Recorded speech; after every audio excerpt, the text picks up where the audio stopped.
dipersembahkan oleh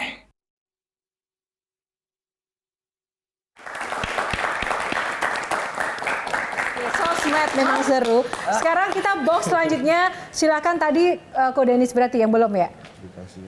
Hai, bismillah. Nomor 7 deh, kiri bawah. Kita buka box nomor 7. Oh, Kepo Plus 62. Mantap pilihannya, bro. Nah, Kepo Plus 62 kali ini satu saja kesempatan karena durasi terbatas ya teman-teman. Satu pertanyaan dari audiens yang ada di studio. Silahkan, siapa? Singkat Nama saja ya. saya Aurel Caroline. Saya punya pertanyaan. Kan zaman sekarang banyak anak muda yang cari jati dirinya kan. Ada yang sampai pindah dari satu agama A ke agama B. Tapi ketika dia sudah selesai mencoba dari agama B tersebut dan merasa tidak cocok atau tidak merasa oke, mereka kembali lagi ke agama A lagi. Nah, itu gimana sih hukumnya di Islam dan di Kristen gitu? Terima kasih. Oke, silakan. Ko Denis dulu silakan. Berikan pencerahan pada kaum muda ini. Nggak cuman masalah bolak-balik nyari agama ya. Saya yakinnya karena kata Allahnya gini. Surat 35 ayat 45. Walau yu'akhidullahu nas bima kasabu ma taraka ala dhuhriha min dabbah walakin yu'akhiruhum ila ajalin musamma. Kata Allah, oh, bahkan bukan masalah pindah-pindah agama dan nyari-nyari. Kalau sekiranya manusia berbuat dosa, kata Allah, langsung balasannya kontan detik itu juga, maka tidak bersisa makhluk bergerak bernyawa di muka bumi ini. Berarti satu, nggak ada yang luput dari salah. Dua, ternyata kesalahan sekecil apapun ternyata kita itu layak dimatikan. Tapi kenapa kita masih rame kayak begini? Karena Allah tadi, walakin yuakhiruhum, Allah akhirkan untuk mereka sampai waktu yang ditentukan. Melihatnya sederhana.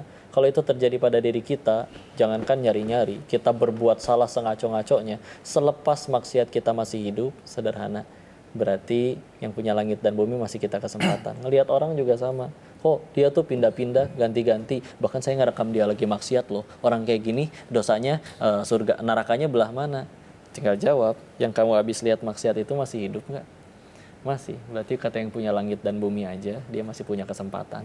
Apa hak kita ngatur-ngatur, nyari tahu hidup orang dia ke neraka atau kemananya? Maka tinggal nanti kalau orang mau seperti apa, terserah. Mau kayak gimana pun nantinya, selagi akhirnya dia berbuat salah dan saat itu juga dia tidak langsung mati, mudah bagi Allah untuk ngebuat ke depannya jadi lebih baik. Tinggal tadi pilihannya, mau atau enggak.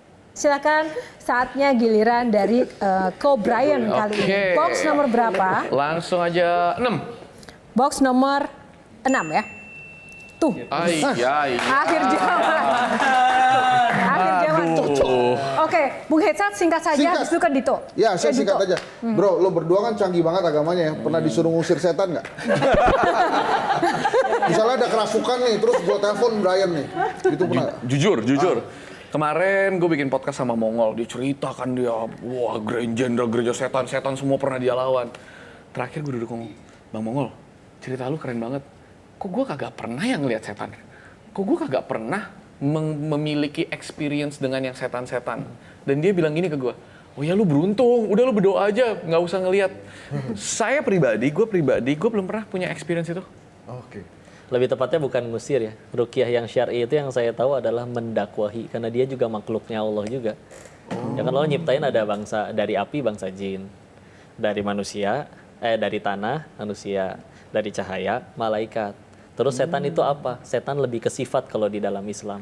Makanya ketika bicara kita pengen mengusir syaitan itu minal jinnati wan nas, yaitu syaitannya dari golongan jin atau manusia. Selagi dia ada sifat pembangkangan, maka dia mau dia jin yang ngebangkang, karena jin juga ada yang soleh, manusia juga ada yang soleh, ada yang tidak soleh.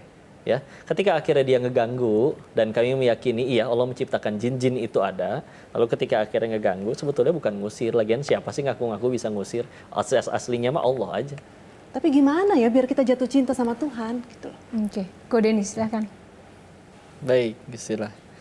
Maka ketika kita ingat tadi dengan salah satu caranya ingat segala kebaikannya, ya justru memang aneh sekali lagi kalau misalkan nggak cinta dengan kebaikannya itu. Dari tadi saya menikmati sekali ilmu dari kedua tokoh agama ya, anak muda tokoh agama. Satu hal yang penting yang sebenarnya saya mau lihat sekarang, dengan adanya media sosial ya, perang pemikiran, apalagi sekarang kalau kita lihat di media TV juga ya, internasional, itu ada satu isu perpecahan ya.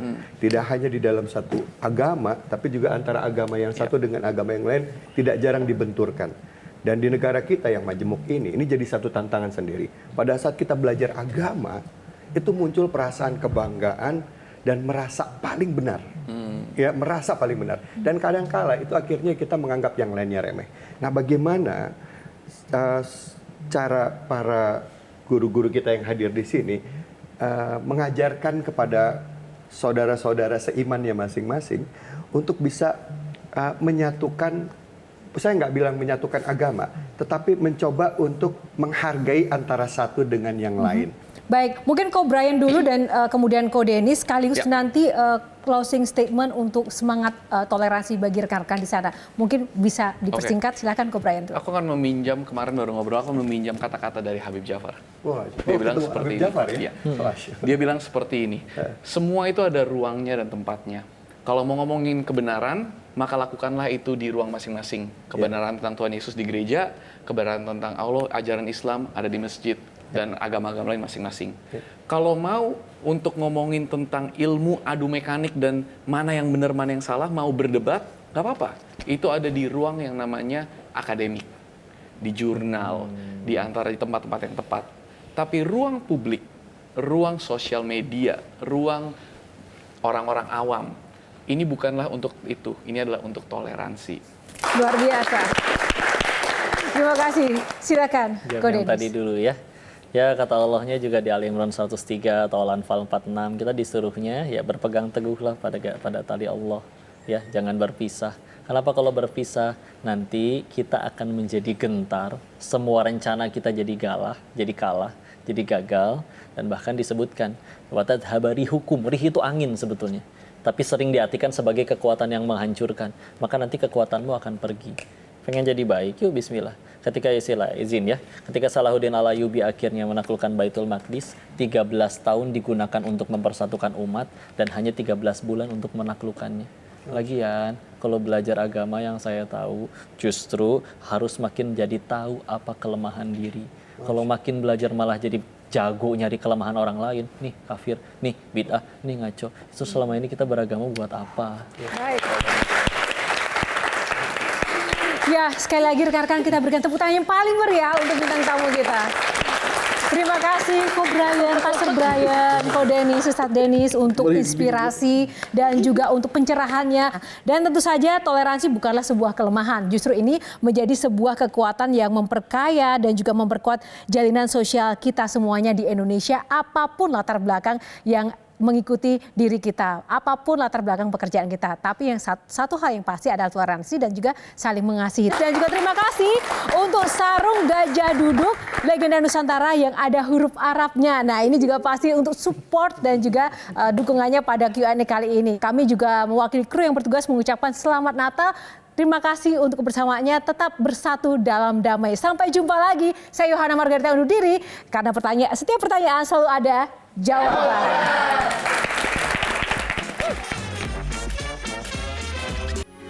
Metro TV. Jelajahi cara baru mendapatkan informasi. Download Metro TV Extend sekarang.